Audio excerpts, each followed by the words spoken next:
പൂവച്ചൽ ഗ്രാമപഞ്ചായത്തിന്റെ ആഭിമുഖ്യത്തിൽ ജനകീയാസൂത്രണം 2025-26 പദ്ധതിയിൽ ഉൾപ്പെടുത്തി കൃഷിഭവൻ ഓഫീസിന്റെ പുനരുദ്ധാരണവും നവീകരണവും പൂർത്തിയാക്കി. ഓഫീസിന്റെ ഉദ്ഘാടനം പൂവച്ചൽ ഗ്രാമപഞ്ചായത്ത് വൈസ് പ്രസിഡന്റ് ഷൈനി അധ്യക്ഷത വഹിച്ച ചടങ്ങിൽ ഗ്രാമപഞ്ചായത്ത് പ്രസിഡന്റ് അമല ടീച്ചർ ഉദ്ഘാടനം നിർവഹിച്ചു. സ്വാഗതം കൃഷി ഓഫീസർ ഉല്ലാസ് ടി.ജി. ആശംസകൾ അർപ്പിച്ചുകൊണ്ട് മായാദേവി, ഗോപു നെയ്യാർ, പ്രദീപ് നാരായണൻ, അനിൽകുമാർ, സുരേഷ് കുമാർ, ബോബി അലോഷ്യസ്, എ.കെ. ദിനേശ് എന്നിവർ സംസാരിച്ചു.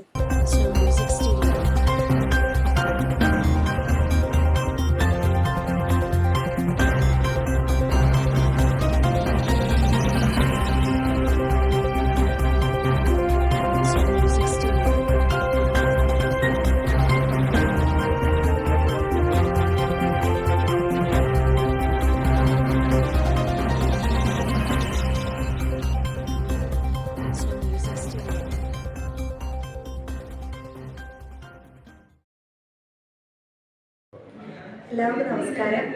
നമ്മുടെ പൂവച്ചൽ ഗ്രാമപഞ്ചായത്തിൻ്റെ ജനകീയാസൂത്രണ പദ്ധതിയിൽ ഉൾപ്പെടുത്തി പൂർത്തീകരിച്ച് നവീകരിച്ച നമ്മുടെ കൃഷിഭവൻ ഇന്ന് പൊതുജനങ്ങൾക്കായി തുറന്നു കൊടുത്തിരിക്കുകയാണ്.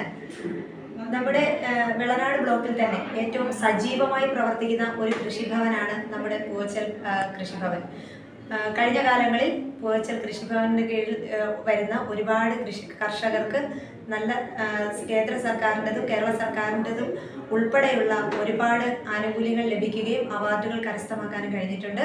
തുടർന്നും നമ്മുടെ കൃഷിഭവൻ വഴിയും കൃഷിശ്രീ സെൻറ്റർ വഴിയും ഒരുപാട് ആനുകൂല്യങ്ങൾ നടപ്പിലാക്കാനും കർഷകരെ ചേർത്ത് നിർത്താനും ഞങ്ങൾ ആഗ്രഹിക്കുകയാണ്.